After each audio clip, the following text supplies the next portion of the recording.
Hello, hello, hello, and welcome to, I'd say another edition of Dis After Dark, but this really is more Dis After Dark side of the Force Awakens. This is not your usual Dis After Dark show, but I am your usual co-host, Nick. And you've got Paul D here. And I'm now out of prison, so Craig is back. Yes, no Mr. Boniface. However, in replacement of that, we have a very, very special guest. Would you like to reveal yourself? Hello, it's Tom Ameen. I'm here with you guys again. Hey! So excited to be Welcome, here. Tom.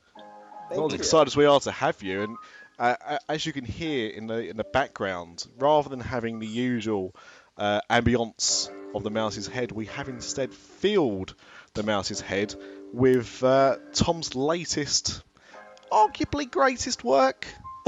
Are we saying that? Are we allowed to say that? Should we You can say that. I'm okay with that. Journey to the Stars. It come out yesterday, Tom, was it? Yes, it's out, and it's actually, you could buy it on CD, you could download MP3s, however you like your music these days. But yes, it's finally out. And I have to give it 5 out of 5. Oh, thank you. That's amazing. Fantastic. I had a full blast in my car yesterday. Nice. I like that. Was you going at warp speed? Yeah, I did. I had a little Chewbacca sitting next to me. I just put a mop on our Grace's head and just made a growl. And... so just normal Monday morning then. Yeah. Tom's picking up the lingo as well. I heard that. So yeah, as you can probably gather, as well as having Tom, it's the kick-off of Star Wars week. I say kick-off, we're recording this Tuesday, but it's the week of the Force Awakens. So it's a big week if you're a Star Wars fan. Or if you're a Disney fan, I suppose, as well, possibly, maybe, I don't know. But we wouldn't be Dis After Dark if we didn't start the show as we should always start the show, and that is by saying, what's everyone drinking? Okay, I've got a bottle of blue milk, of course. Alcoholic, 3% blue milk. Cheers. Cheers. Just gross. Mr. Lucas. I'm drinking absolutely nothing. I'm not even pretending. Not even pretending. No. Not even water to wet the whistle. I've abstained from alcohol now since October. I got my 4.5 stone award in Slimming World last week. Blimey. So, yeah, I'm just cooking on gas. I'm in the zone. I'm like a ninja. I'm like a Jedi master. You are. Yeah. You are one. You are ease. Exactly. Fair enough. My force has awoken. That's what she said. Tom, what are you drinking? I have a little bit of Sambuca. It's that Roman liqueur. It kind of tastes like licorice, though, so you have to like that anise flavor. Yes. Or you don't like it, but I don't drink a whole lot, but I have like a little shot full. So that's what I'm wetting my whistle with today. Nice, good choice. I had a bad experience with tequila last week. Something else you have is shots. So, which actually now I'm going to reveal what I'm drinking is a bit strange because I was going to look for a Disney themed, Star Wars themed beer. I run out of time. I'm house moving at the moment, so I have gone for an Amigos, which is a rip-off of another beer, but essentially it is a tequila flavoured beer. So after just slagging off tequila for making me feel ill, I'm having a tequila flavoured beer. Cheers, everybody. Nice. Cheers. Cheers, guys. How many tequilas did it take to make you ill? Oh, one. Oh. No, because it was basically we've been drinking for about 5 hours, and that was the tipping point. It was that shot, the salt, the lemon, and the shot. Mm-hmm. Yeah, just not good. I had to go and salute the Colonel afterwards. You met Ralph? Huh? Did you meet Ralph outside? Ralph and Huey. Yeah, the twins. Yeah. Ralph and Huey? Yeah. Ralph! And the news. Huey! I'm obviously showing my age. And speaking of people, if they want to show their age, of course, they can come and visit our website at www.disafterdark.com, or they can email us at podcast@disafterdark.com. And we're on Twitter at DisAfterDark and Facebook.com/DisAfterDark. Yes. And other places, Craig? Sort of. Yeah. Okay. Let's say that. I will do a Vine at some point. I've been lazy. I admit that. And where can we find Tom? Yes. I am on Facebook and Twitter, both, but just my name, Tom Ameen. That's TOMAMEEN. And I also just started using Snapchat. A friend of mine got me on that, and I think my name on there is just the real Tom Ameen. I think that's what it is. But yeah, but mostly I'm on Twitter a lot. That's my preferred platform is Twitter.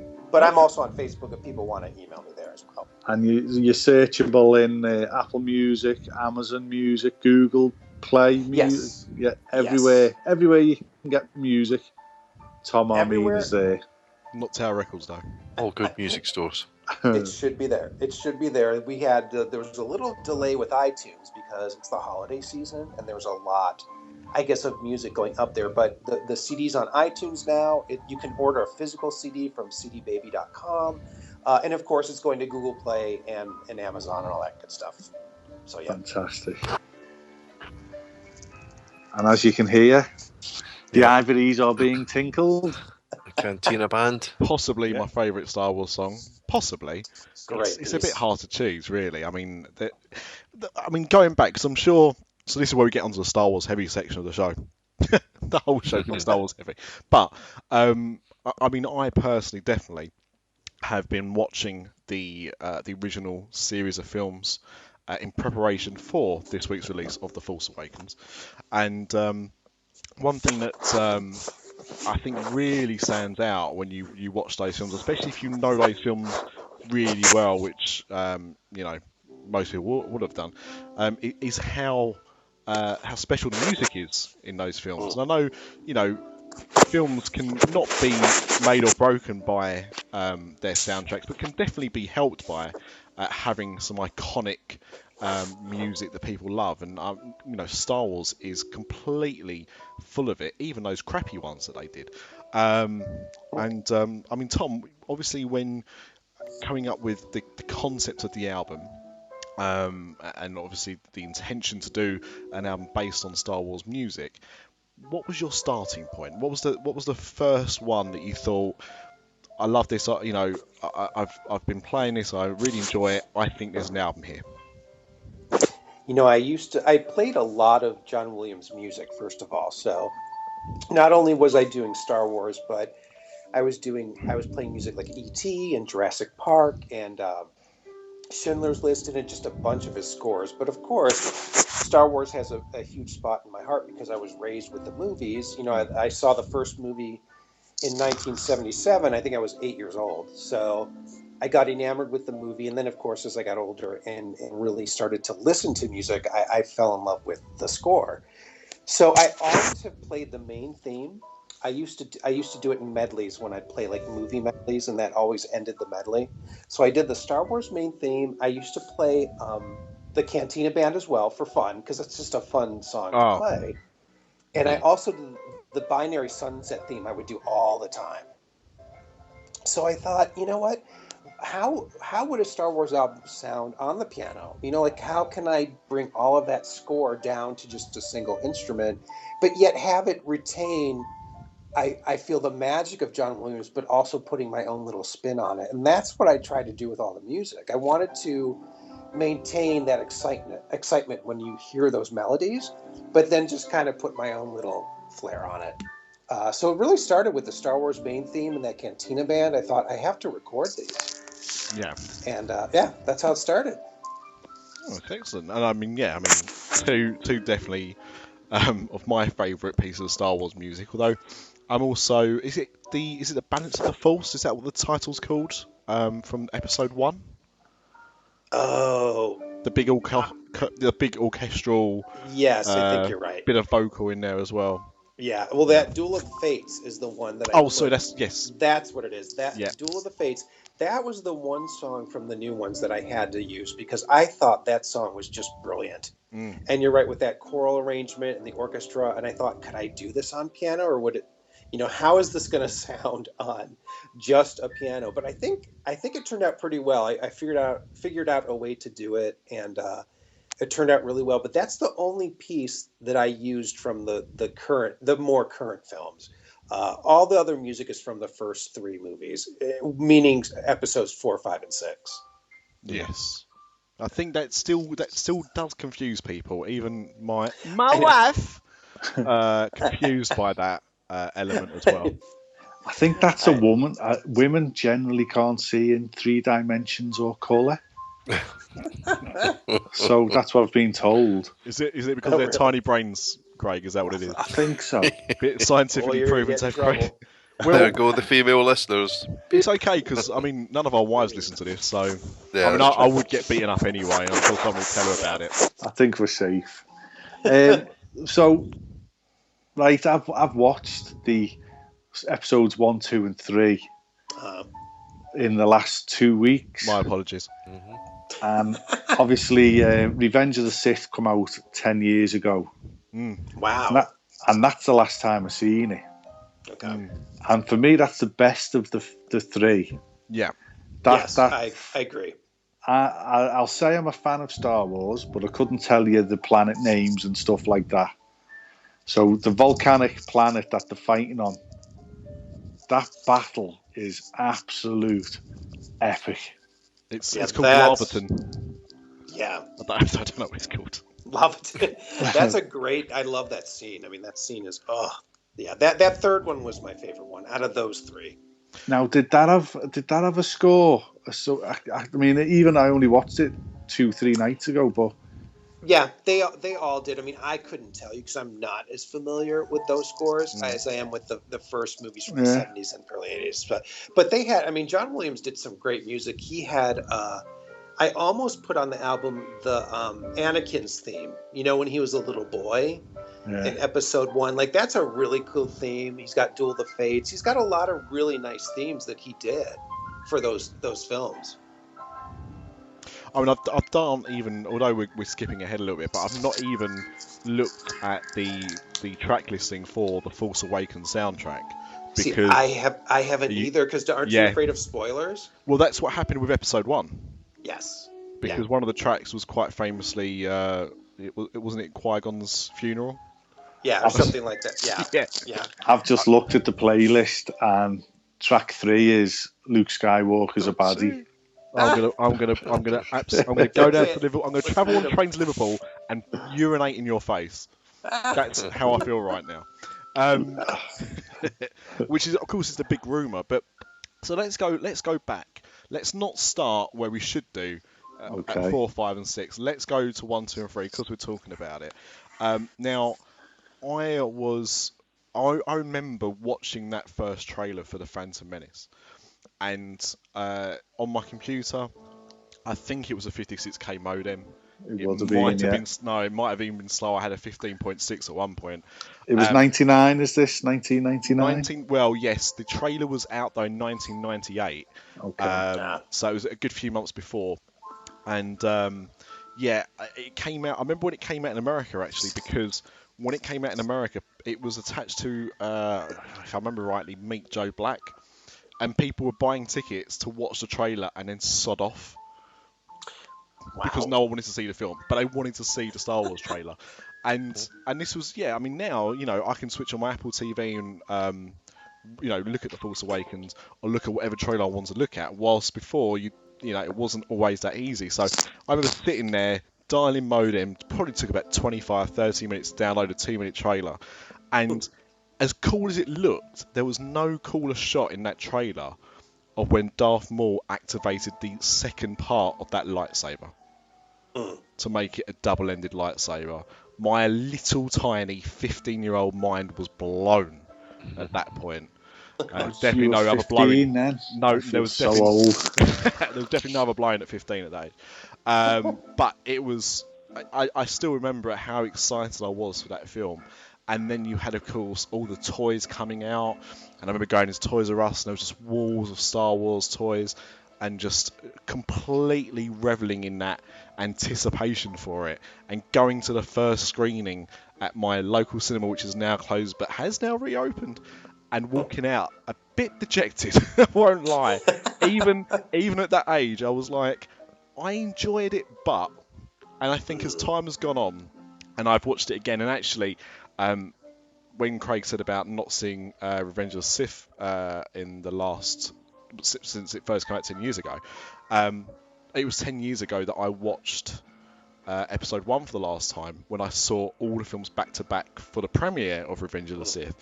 And I actually forgot mostly how dull it was. The trade negotiation stuff is just boring. I mean, for me though, he's telling a story of, and unfortunately every story has a beginning. That was a tagline. And that's where they had to go with it. For me, what was bad about it was I'd forgotten how poor the CGI was. Right the way through them 3 films, it's almost, some of it is almost cartoon-like. Especially some of the fight scenes, I would definitely, and we'll come to that in a second, I think more with episode 2, but and I mean, I think immediately that the one thing that, universally, except for some reason, again, I'll mention more, my wife, is Jar Jar Binks, and how annoying that character was. Everyone found him annoying. Well, except George Lucas, who loved him. Right. I mean, and also as well, because I mean, the thing is, everyone pulls him up not as just an annoying character, but also quite an annoying stereotype, quite a racist stereotype. And yet, the same could be said about the two politicians. What are they? The weird alien-looking things. They go and speak to the beginning, which are, I think, the trade fellas. Which are supposed to be Taiwanese, I believe, or something like that. Very strange, and again, like, me Tony, like very over the top kind of stereotypical voices and actions, and it's just like, put it this way, I'm surprised they didn't get somebody white to play Lando Calrissian. Just black up, it was just very, very bizarre and racist, and I just don't. Well, Disney wouldn't have let that happen. That's for sure. But yeah, I think most of us are in agreement that it's just not a particularly good film, but we survived that one, and obviously we wanted to see how the story unfolded, and we knew where it was going to, and that led us to Attack of the Clones. But just going back to the first one, don't you think the way the Jedis are acting is all very understated? It's all very wooden. Yeah, but you know what? I don't think... I'll tell you why I don't think it's the acting just so much. I mean, obviously... Yeah, but don't you think that, these Jedis are a century old? It's a 1,000-year cult, basically, isn't it? And they're very cocksure of themselves, maybe, and they don't get riled. And do you think they were meant to be acting like that? Well, I do put a lot of the problems down with the acting down to the dialogue, and also to the direction as well, because at the end of the day, they're being asked to do that. If you see Ewan McGregor or Natalie Portman or Liam Neeson in another project, they're nowhere near as wooden or as bad acting wise as they are in those films. Jake Wood we never saw again, so we just assumed that he was always an annoying little brat. But again, dialogue, that could possibly have been a reason for it.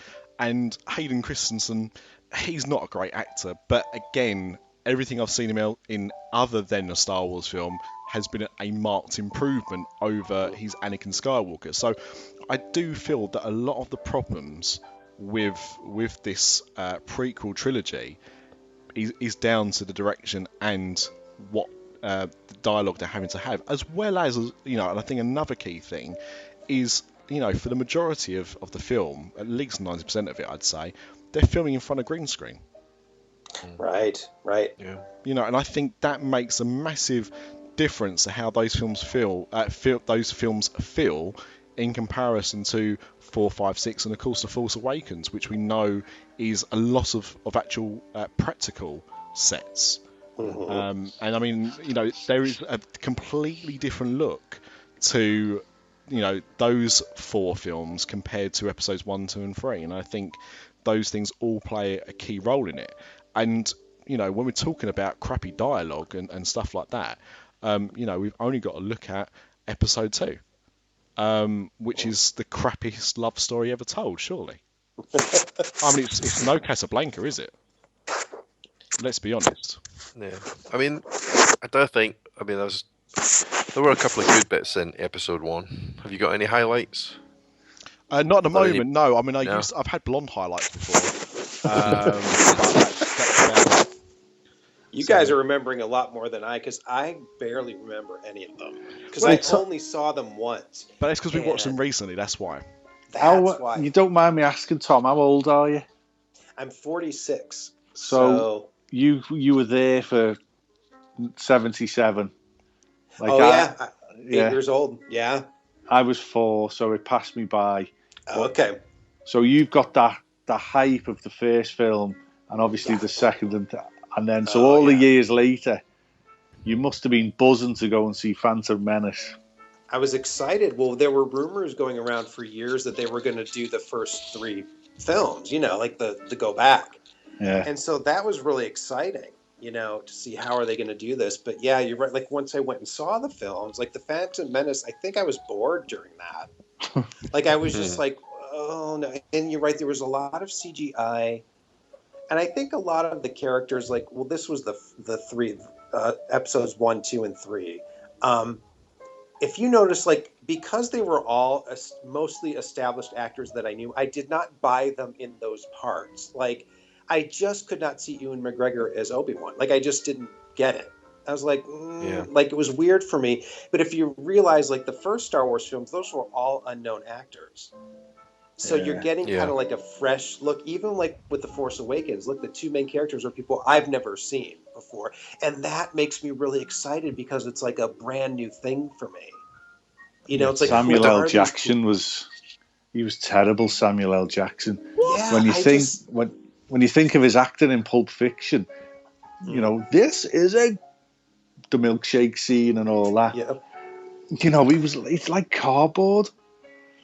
Yeah. A lot of it is direction, though. That's a lot of it, because the actors are basically doing what they're told to do. But it's but you're right. But I just didn't. The actors were too famous for me. It's just no. I did not like it. But that was my thing. That was my takeaway. Okay, I'm going to say something positive about it then. Okay. Go, please. Just to balance up the 2 sides of the Force.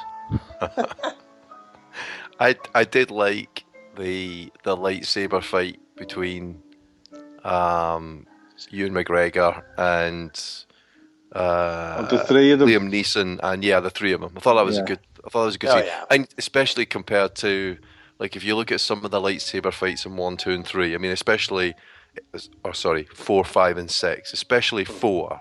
Especially the first lightsaber fight that you ever see between Alec Guinness and Darth Vader. I mean, it's like 2 geriatrics in Depends, who've just crapped themselves trying to throw fluorescent tubes at one another. I mean, it was a big step up from that. One of my favourite stories was that Ewan McGregor, because he'd seen the movies as a kid and grew up with them, they had to dub out the fact that Ewan McGregor made the lightsaber noises as he was having the fight. That's awesome.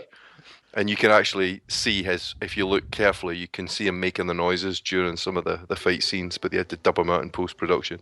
And of course, Ewan McGregor's uncle is in episode 4, 5, and 6, isn't he? That's right. He's Wedge, isn't he? Yeah, Wedge and Zillies, Yeah, that's right. Oh, gosh. So, okay, so not everyone was negative about the Phantom Menace, and I mean, of course, Mr. Dolan was also somebody, as we mentioned before, that was there when the hype first happened for episode 4. Yeah, so I waited 22 years for episode 1. Yeah. From episode 4 back to episode 1. I was disappointed with that. I mean, I hated Jar Jar Binks, still hate Jar Jar Binks. Which, I mean, and I suppose it's the only good thing about episodes 2 and 3 is that I think he may have one line in the next 2 films. Yeah, they must have done some market research on that one. Yeah. Well, apparently I was reading recently that George Lucas wouldn't go on wouldn't go on the internet to read any reviews of The Phantom Menace for about 5 years after the film came out. So I don't think he knew firsthand how much he was hated. I'm sure he was told this by his various partners in crime. But so it's quite interesting. But yeah, so we didn't have to wait too long for Attack of the Clones Episode 2, as it is. And as I said, one of the worst love stories I've ever seen. And also, I'd argue that completely ripped off John Carter of Mars as well. That scene towards the end, like 3/4 of the way into the film in the arena, is for me a massive rip-off of the same scene in John Carter, which of course we know had influenced George Lucas with Star Wars. Yeah, I can see that. I'm watching it recently again, yeah, definitely. Yeah. I think the whole side story with the droids and getting their head knocked off and all that type of stuff, that was just filler. Yeah, I think they need to do some lip service to the fans of Boba Fett as to where that might have come from and the history there of the character, but yeah, I agree. It seemed to be a lot of fluff, really, to fill some time. And, they obviously talked about the Clone Wars, and then actually saw what the Clone Wars that related to. But, I mean, as much as Episode 1 disappointed me and was boring at various parts, I think Attack of the Clones was actually just more disappointing because it had more potential to do something better, and yet seemed to do it no better, if not a little bit worse than you found in Episode 1.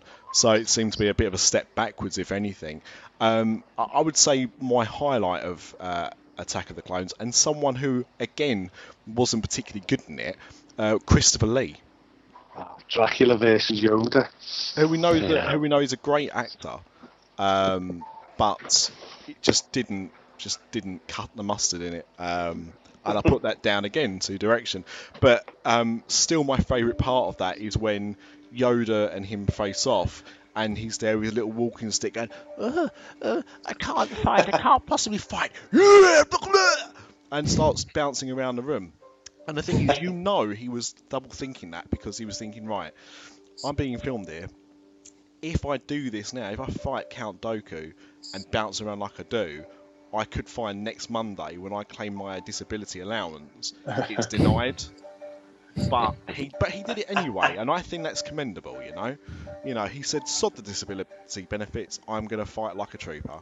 But talking about the crappy CGI, obviously because Yoda's completely CGI, the way he bounces around, it's very obvious that it's some not very good CGI. I heard on another podcast recently that Yoda in The Phantom Menace was puppet.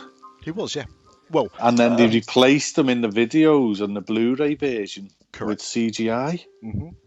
Yeah, and if you go back and look at the first trailer or the early trailers of Phantom Menace, it's terrible. Me look like Miss Piggy, I do. No, it's not good. I mean, all right, I know they're the same voice actor, but it's terrible. I mean, CGI was definitely the way to go, and it's probably the only time I've agreed with what George Lucas did with CGI, messing about with a Star Wars film, because it looked better. I don't know why Yoda looked so different in Episode 1 to he did in Episode 5, to be honest, considering that he was a puppet in Episode 5. Sorry, kids, if you're listening to this. But he's a puppet. But yeah, so that is true. But did anyone like Attack of the Clones at all? Am I being too harsh in my criticism? I don't know. I think it was... Oh, sorry, go ahead. I was just going to say it was better than Episode 1 because Jar Jar Binks only had that one line. Yeah. So again, that's me trying to take the positive. True. I like the start of the battle. Where it all breaks out with all the Jedi's drop in, and it literally kicks off, and it's very much like modern warfare. They're all in their Chinook helicopters almost, aren't they, all bombing over, and I thought he could have done a lot more with that. Wow, Scouts are enjoying when it kicks off. That's unusual. Yeah, I thought that was. I enjoyed that bit of the film. Yeah, it was good. Yeah, no, that's fair enough. That's fair enough. Tom, was there anything you'd like to add? Well, I remember when I first watched, we saw the Yoda fight scene where he was bouncing all over the place. And it was kind of like fun to watch. It was like, oh my God. But then at the same time, I was like, that's just not the Yoda that we know. You know what I mean? Even though this is so many years earlier. But it just felt kind of strange to see him doing that. Although I guess logically that's how he would have fought, because this is how he used to, he was one of the greatest fighters ever of the Force. So obviously he could do crazy things. But it just was so weird for me to see that. But I don't know, that was just me. It was just another one of those things that was a little bizarre. But yet again, I enjoyed it, though. I really did like that fight scene. I thought it was fun. What I still don't fully understand is the creation of the clone army is done by a Jedi, a dead Jedi. I don't remember. I don't know. Right. Nick, It was. It wasn't Liam Neeson. I think it was. No. It was some other Jedi. I can't remember, but. Yeah, I don't think it was. And this is the whole storyline of the three films of the double bluff by the Emperor, isn't it? Yes.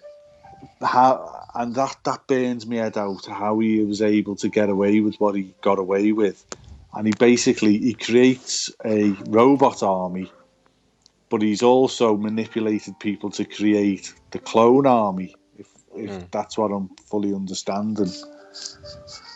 And then in the third film, that asthmatic Jedi Slayer, what was his name? Not Count Dooku. Count Urkel. General Grievous. General Grievous. Yeah. He throws... First of all, he throws Count Dooku under the bus, doesn't he, in the third film? Chop his head off. And literally under a bus, which is amazing, because I'd never even seen a bus in those films. And then he throws the other fella under another bus, and then just marries it all up. And we know what to say about buses. To come in threes. You wait light years for one, and then two come along at once. Yeah, I mean, I actually rate Grievous. Grievous is one of those like Darth Maul, a very badass looking character, who doesn't have as much screen time as he probably should have done. I don't know if anyone knows, voiced by the same voice actor as Bender in Futurama. So obviously typecast to voice robots. And that was my impression of General Grievous there, by coughing. But yeah, just a character that should have had more, should have had a bigger legacy. I know he has done in the Clone Wars series and stuff like that, but in the films, another great villain that wasn't used for much time at all. I would say that's probably one of the only downsides with Star Wars is the fact that obviously in 4, 5, and 6 we had an amazing iconic villain in Darth Vader. And in the other films, they've tried to make these characters that could even be considered cooler than Darth Vader and how evil they are, but give them about 5 minutes of screen time.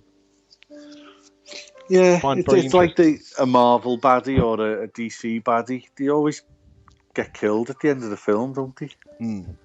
Whereas in the comic books, they don't. They get put in prison and break out. Yes, like the Foo Fighters would say. So, yeah, I mean, Episode 3, Revenge of the Sith. As I said, the best of the trilogy. Definitely the best of the prequel trilogy. Might have to have another beer. And as I said, I remember I went to Leicester Square, and it was the first time it had ever been done in the world, for obvious reasons, that they had the entire series back-to-back shown for the first time, leading up to the European premiere of Revenge of the Sith. So I went there at 7 o'clock in the morning and started with Episode 4. Ended the night at about 8:30 at night start for Revenge of the Sith, and that was the last time I'd watched all those films together until this year. But Revenge of the Sith was clearly a lot better than episodes 1 and 2, and yet still didn't improve or didn't take my love for episodes 4, 5, and 6. Right. But that's me. I think there are quite a few positives with that. But guys, opinions. I thought it was really. I liked how they explained how Darth Vader finally turned to the dark side. Like, that was kind of nice for me. That battle scene at the end, the planet was amazing. And then I did like when Ewan McGregor was yelling at him, you were supposed to be the chosen one. I remember that. Oh, love that. Like, you were supposed to be the one or whatever. I thought that was pretty powerful. I really did enjoy that. It's horrific when you watch that scene back and he does the flip over, and in one swipe Ewan McGregor takes off his arm and 2 of his legs. Yeah. And he crashes down onto the molten lava next to it and just basically catches flames. And the rage as he's lying there dying, the hatred, it's phenomenal. And yet people wonder why you can only buy plastic lightsabers and not real ones. They're deadly weapons, people. I mean, again, some more of the crappy love story, but not anywhere near as much as before. So that was also a positive. But I think what was good, as you say, was what made him turn. And the thing is, it was his love for Padme, Amidala, whatever you want to call her, and the fact that he was told by giving in to the dark side, he would have these powers that would make sure she never died. Right. And so I think, that's a great explanation, because people always wonder why, from being so good, what could make you want to become so bad? And obviously, that's a good reason for sexual love. Right. So, there's little things where he's feeding Padme a pear. Like, do they have pears in a galaxy far, far away? And then he has Yoda goes back and he watches the CCTV footage of the security tapes, and he watch him slaying the younglings, and then they talk in years as well. Just, I almost expected at some point one of them to be chugging down a Diet Coke. Of course, do you know what I mean? Yeah. Yeah, no, I can understand that. Check the CCTV, you will. And it was, it was probably a cracking video. Well, maybe it wasn't, I don't know. But I mean, as we've all pointed out, episode 3 was clearly the best of a bad bunch. And I mean, I'm glad that I revisited those, but at the same time, I also kind of wish I'd watched the series of films in what's known as machete order. Has anyone heard of machete order? No, what's that? Okay, so someone come up with this great theory of how you should best watch those films. And the best way of doing it is to go episode 4, episode 5, episode 2, episode 3, episode 6. And the reason... Why? Right, so the reason why, firstly, if you notice, you get rid of 1 completely. Because anything that's important in 1, you get told about in the scroll of episode 2. But you go episode 4, episode 5, big reveal of Darth Vader and who he is. Then you go back to episode 2 and 3, watch how Darth Vader came into being, round up with 6. Maybe. Yeah, it's a clever way of watching it. But yeah, so that's how I would have done it. But I still think they have a certain place in the history of the franchise. But let's all talk about where I'm sure most of our love started. Now, we've already talked about Tom and yourself, Paul, about being there at the time, being at the right age for it. Craig a little bit younger for that. My love of Star Wars, I can pinpoint exactly how it happened. my dad took me up to London, to HMV, and it was when Star Wars first came out on video. I'm not even sure if they even had it on Betamax, but we definitely bought VHS because that's what we had. And I imagine it was quite expensive because videos were at the time. And it was a big deal, Star Wars coming out on home video. And he said to me, "You're going to love this film. I know you're going to love this film." And I had no interest in it at all because I was like, "Oh, if Dad likes it, I'm not going to like it." I remember going back and watching it that Saturday night, and from the next day, for the next year, over a year, every Sunday without fail, I would watch Star Wars.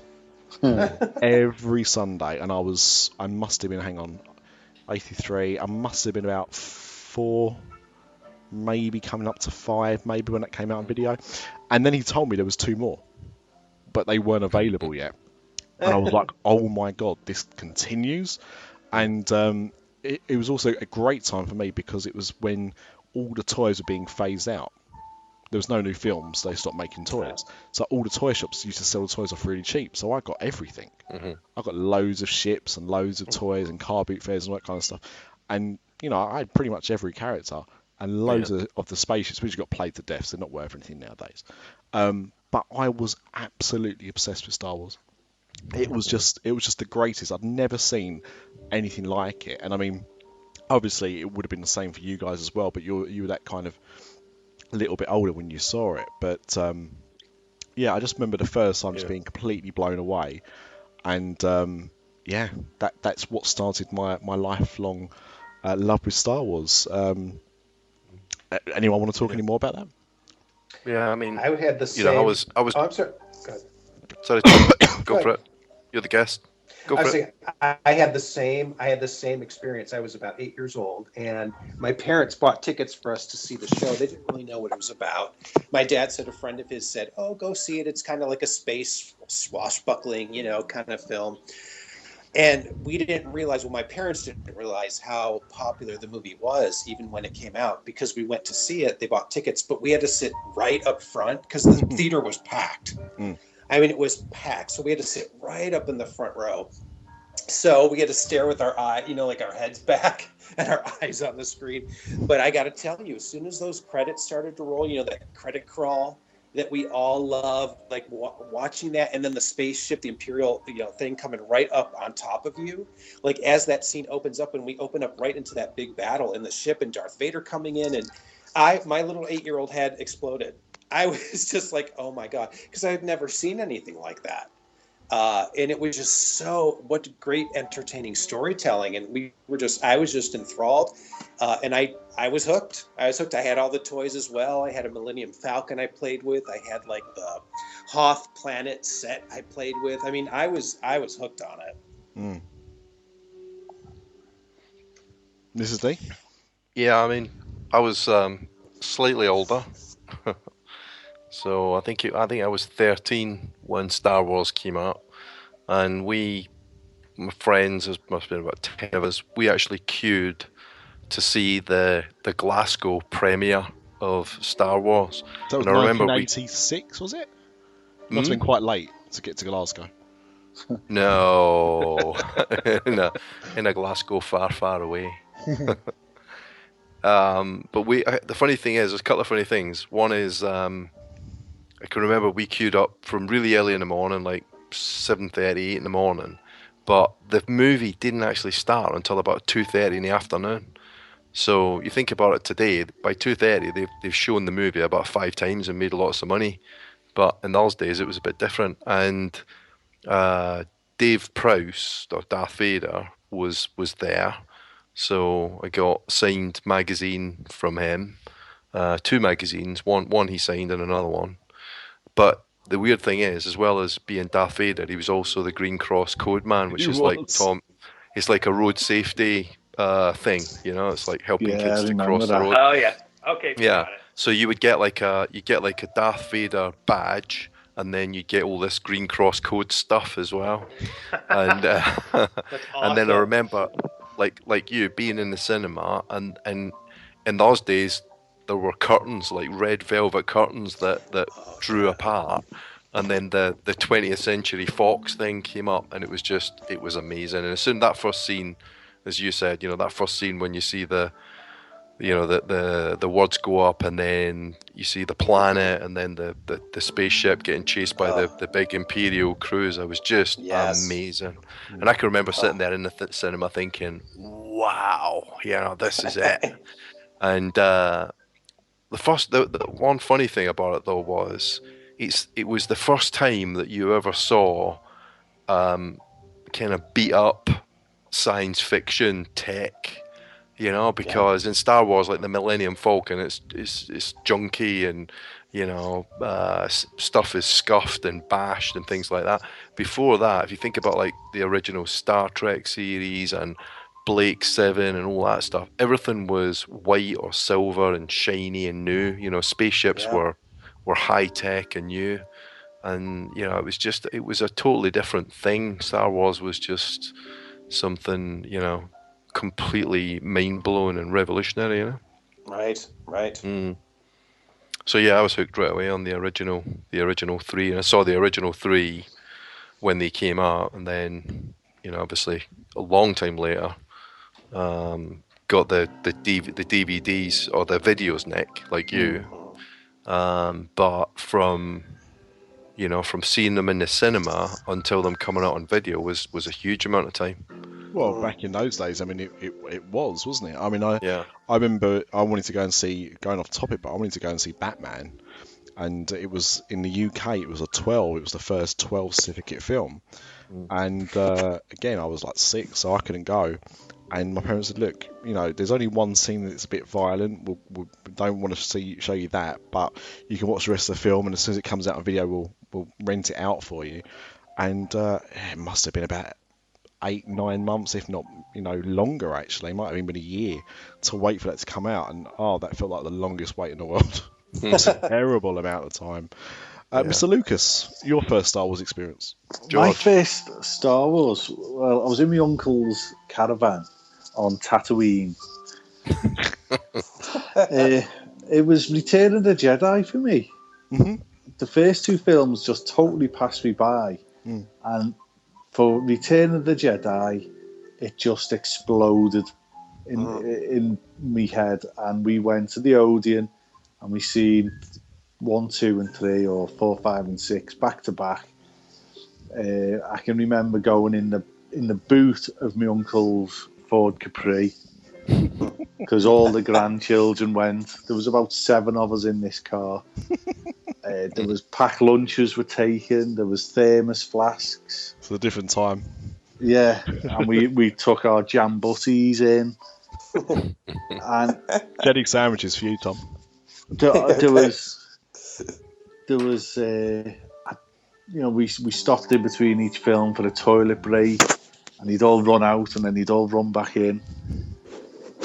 And I just remember being blown away by it, basically. But we were there all day. We went into the cinema, and it was daylight, and we come out, and it was pitch black.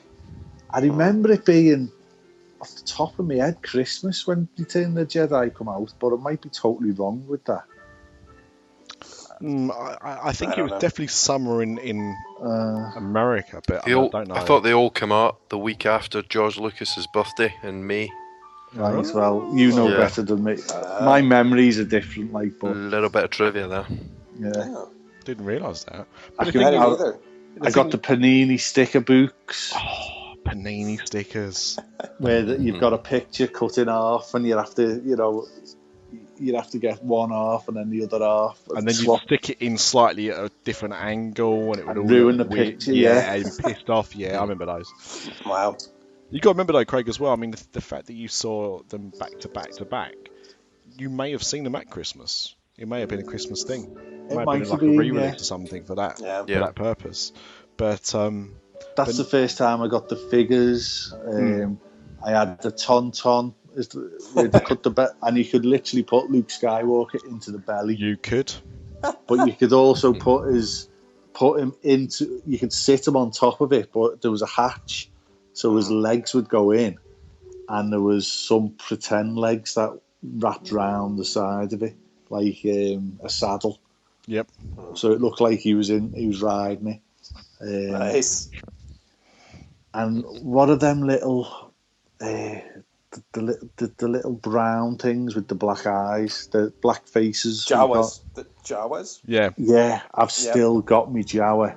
And I've still got me Princess Leia, which are dipped in Amorite paint. Wow. And it's Return of the Jedi Princess Leia, where she's dressed up as a bounty hunter. Yeah. Yeah. Yeah, I've lost the mask, the helmet years ago, but she's a luminous green because I dipped her in paint. Nice.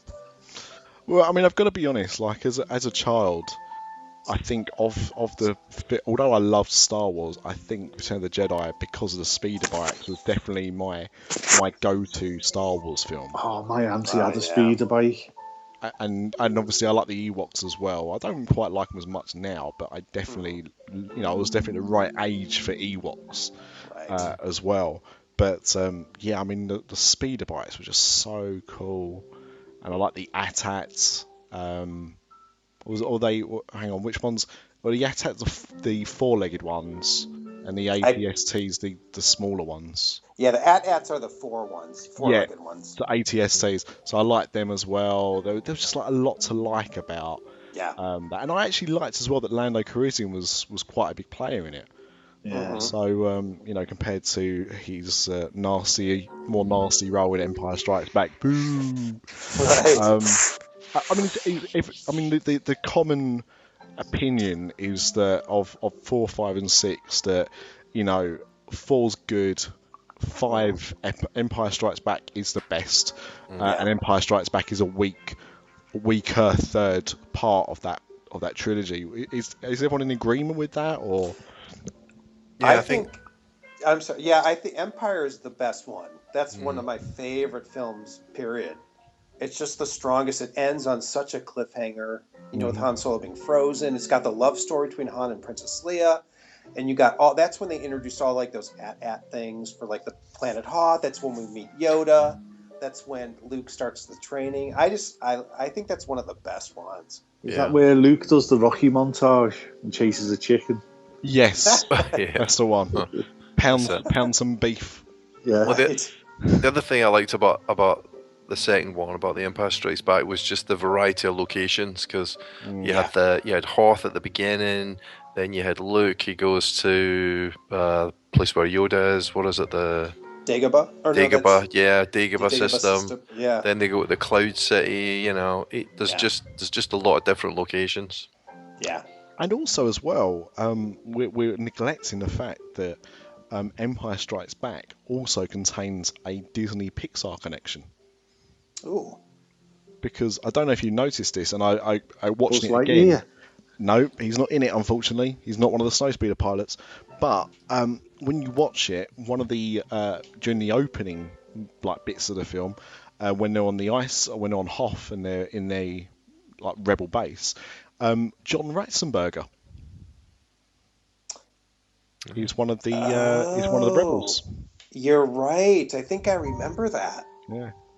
Oh yeah, you're right. Doesn't speak with his normal, cheers Cliff voice, but it's quite clearly him. And so there you go. Yeah. A little fact for you. What I did notice when watching these films back recently, as much as I still love them, is unfortunately I'm going to be like one of those people now. How much I feel the film's been ruined with the unnecessary added special effects. Yes. The CGI creatures and shooting first and all of that. I've still got the DVD. No, I've got the DVD, which has got the original both versions on it, the theatrical and the digital. Yeah, and I prefer the theatrical. Yeah, definitely. I don't mind. I'm saying I don't mind if you wanted to tinker with that. I mean, whatever. People just want to do that. I think that's fine, but just also let us have the theatrical releases as well. I mean, Yeah. Did anyone go and see the 3D? How many of them come out in 3D? One. He pulled the plug, didn't he? Or was that because of the Disney buyout? Or? Well, it's a little bit of a weird one, this, obviously being the 3D enthusiast that I am. So I never saw it, actually. I never saw Phantom Menace. My brother did, and he said it was okay. As conversions go, wasn't didn't seem particularly well done. Now, see, to do this, they actually did some footage from episode 4, the Death Star run. They did that as a demo reel in 3D to kind of sell it. And the idea was that everyone was going to want to see all of these films in 3D again. But really, people just wanted to see 4, 5, and 6. So when episode 1 came out, it didn't do very well. They kind of said, I don't know what to do. But all like episodes 1, 2, and 3 have been shown in 3D at Star Wars Celebration events. So they have been completed. But I think the home release has been kind of handed about because of the buyout and what that means. I would have thought it made really good business sense, especially as The Force Awakens is in 3D, to have re-released those again in 3D, because I would have bought them again. Having a 3D telly, absolutely. All of them, no problem at all. But yeah, I mean, I think even if they had the effects in them, I still probably would buy them. But those CGI effects just do distract. And I think the thing is, even if you only knew those versions, which obviously the generation our kids and everything like that, most of them will be familiar with these versions of the films. They must see it doesn't look quite right. It just doesn't blend in like it should do. The CGI is too modern to the film you're watching. But there, and of course, and that leads us, kindly into The Force Awakens. Now, as Tom mentioned prior to us recording this show, the world premiere was last night in Hollywood. Yes, the film will come out. Will be out, I imagine, by the time this comes out. In fact, it will be, because even if we get this show out tonight, it comes out in France tomorrow, the UK on Thursday, and the rest of the world on Friday. So, we'll have all had an opportunity to have seen it if we had bought tickets in advance. I bought my tickets 2 months ago. On the day they came out, so I get to see my lovely laser IMAX 3D presentation at Leicester Square. But yeah, I mean, I know it's a silly question, but is anyone not really looking forward to it? Yeah. I think we're all pretty much we're ready for it. I think putting it into the context of what's coming on a bigger picture, where you've got Rogue Squadron, you've got the Boba Fett story, whatever that's going to be called. I would love it if it's called How to Bounty, the Boba Fett story. But then you've got Star Wars Land, coming into the parks. Yeah. I mean, Harry Potter Land is phenomenal for a shopping precinct with a ride in it. But, Hi, Lee and Tracy. But Star Wars Land is just going to be literally on a different planet. Mm-hmm. I agree. I'm with you. And so to put all that together, we've got at least 6 films coming out, haven't we? At least. And actually, some Star Wars news on that front today. They revealed that Downtown Disney no longer has the shop that was known as D Street. It is now a Star Wars shop. I can't remember what the name of it is. I think it's a hangar or something like that. But it is a Star Wars shop now. Nice. So all Star Wars merchandise, which I think is the first time Downtown Disney would have had a shop focused that much on Star Wars merchandise. And again, it's another example of how serious... my dinner's ready. Another example of how big they think Star Wars is going to be now because of these films. And I mean, the hype, I haven't seen hype like this for any film this century. I mean, on the news tonight, they actually said that it was the biggest film release of this millennium, which is probably true, actually, because we're only 15 years into it. But even like the last Harry Potter film didn't generate this much excitement for people. And we're talking about a film that, the last one of the series 10 years ago, let people kind of feeling quite droll about everything. So the fact that we are so excited about it, I mean, today I looked at, not to brag again, but I've looked on Facebook at my pictures of when I met John Boyega and Daisy O'Reilly about at the Star Wars launch for the Force Awakens merchandise, and how excited they both were. I mean, obviously they're both quite young actors, and this is the first big franchise they've been involved in, but they wouldn't be that excited about just being in a Star Wars film if it was just a film. They know it's a good film. Harrison Ford has said it's a good film, and he's a grumpy mofo. I know, right? And even exactly. apparently even George Lucas has said that he's happy with it. Kevin Smith's seen it, hasn't he? The Kevin Smith film. He's not seen the film, but he went on the set, didn't he? Yeah. I think he's. Millennium Falcon. Yeah. I think he's seen the film himself from the way he was talking on Hollywood Babylon the other week. He did go on the set though. Yeah. And he literally wept. Yeah. But I mean, every time I've seen I mean that's one thing. Although I can't wait to see the film, I can't wait to see the Blu-ray extras and see the behind the scenes of it, because when you've seen footage of them filming it with the stuff they have released so far of them on the Millennium Falcon, it's the Millennium Falcon. Yeah. That's got to be another studio tour for the UK, surely. Oh I mean, my God! You got the Potter one. Wow, yeah. I mean, who wouldn't want to go and see that? Idiots. Yeah. There. I've said it now. If you are that person, you're an idiot. And that's fine. That's DisAfterDark approved. Do you think Star Wars could pull off its own theme park? Wow, that's a good question. Could it? Yeah. I think it could, because you'd have all those different lands, all the different eras as well. Mm-hmm. Yes. I think that would be amazing if they did something like that. If Disney did another gate, it could quite easily be Star Wars. But then again, you could say the same about Marvel. It's a shame that it's all tied up in the legal tape there that they can't. Can you imagine a dark side of the park? Yeah, there you go. Oh, are you listening, Disney? Are you listening? Avatar World who? Yeah. What do you think now they rushed into the Avatar purchase? Yeah, they needed something. We've had this discussion before. Absolutely. Yeah. They didn't. Harry Potter come out and they crapped their pants. What's making a load of money? Avatar. Yeah. Let's buy that. If they knew George had any intention of selling up, they wouldn't have even spoken to Cameron. David or James. Neither of the Camerons. Yeah. But no, it's a rush purchase. I mean, look, you know what? I hope Avatar Land does well. Avatar Land's going to be absolutely stunning. Just because, they've invested the money they have in it, and I hope it's as good as it looks. But as fun as that's going to be, even if all the stuff they've shown happens and it is as good as it looks, it's still about Star Wars, isn't it? Yeah. Have you been lucky enough to get to Disneyland recently for any of the Star Wars overlay?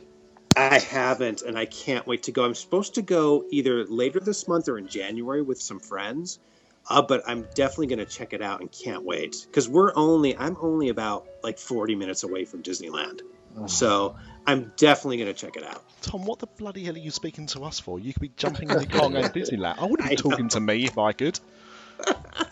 I know. We try to go down there once a month. We'll go with friends, or we'll walk around downtown Disney and just, eat there and just kind of be part of the atmosphere, Yeah. Well, I have seen. I did see I don't normally look at these things, but I did see an onboard video of the new Space Mountain. Ooh, yeah. And oh man, I mean, I've never gone on the Disneyland version of Space Mountain anyway, and I know they're all different, but just looks absolutely brilliant. They do some good stuff here, especially with the Haunted Mansion overlay and the stuff with the star, and they do a lot of cool stuff here. They do. Yeah. Well, I know. So lucky. You had Electronica. Maybe one day people will give a shit about Tron like everyone does about Star Wars, but I doubt it. Right. It's almost time to end our Star Wars special. It's sad to say. It's been fun talking Star Wars, and we should try and do it more often. But I think this was a momentous occasion that needs to be rewarded. And I think in a few weeks we'll be able to all talk about the Force Awakens properly, and have fun with that. But before we go, Tom, thank you again for joining us. And, you know, obviously we've been playing some of your newer stuff from the album, but now we've also been playing some of your older work as well. And if you've enjoyed what you've been listening to in the background, because, you know, maybe my talking bores you, Tom, again, can you just remind people of where they can get your stuff? Sure, they can just go to iTunes and just search my name, Tom Ameen, or go to Google Play. If you want to get a physical CD of my new Star Wars album, Journey to the Stars, you can go to CD Baby.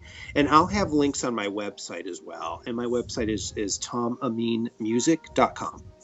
Yeah, and we've got a link to Tom Ameen's music on our show notes going forward for about the last 3 shows now, because you were kind enough to play our theme tune that's not on the start of this, because Boniface is in prison. Technical difficulties, but he'll be back. He'll be back. Yeah, they'll get him out. Yeah, eventually.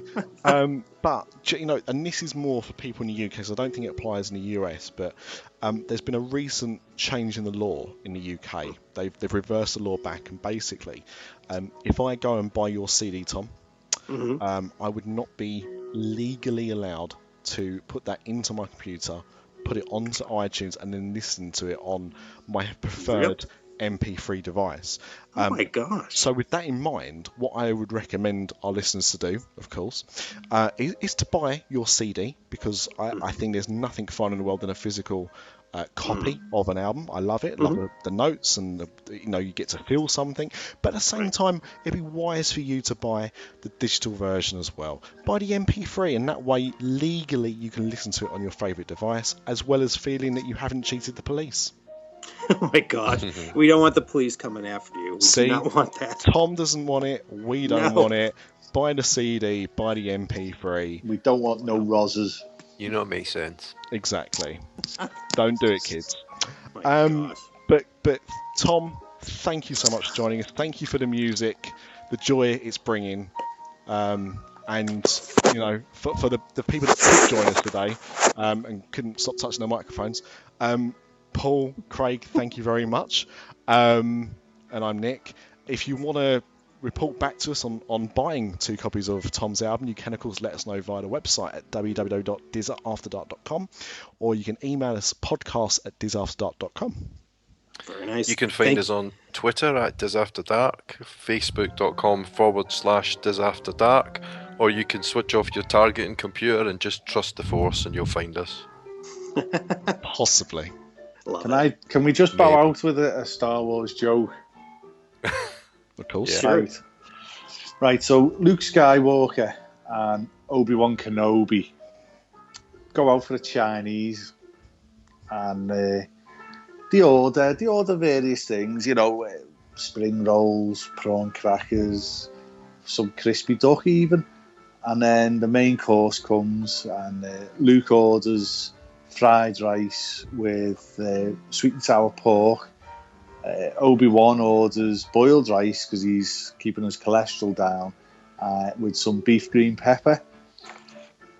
Luke Skywalker is using his chopsticks to eat and keeps dropping the food. He's getting really frustrated, really angry, and Obi-Wan just reaches over and puts a reassuring hand on Luke's hand and says, "Luke, use the forks." Nice. And you've been listening to the Dibcast.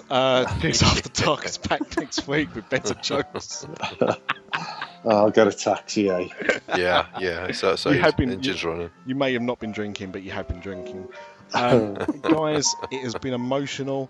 Listener, thank you very much for joining us for another episode, at the only episode thus far of Dis After Dark, of the dark side of the Force Awakens. Thank you very much, and we'll speak to you soon. Good night. Take care now. Thanks, Tom. Thank you, guys. Yep, see you soon. Thanks, Tom. Thank you. Somebody should say, "May the Force be with you." Oops, I already did. Always.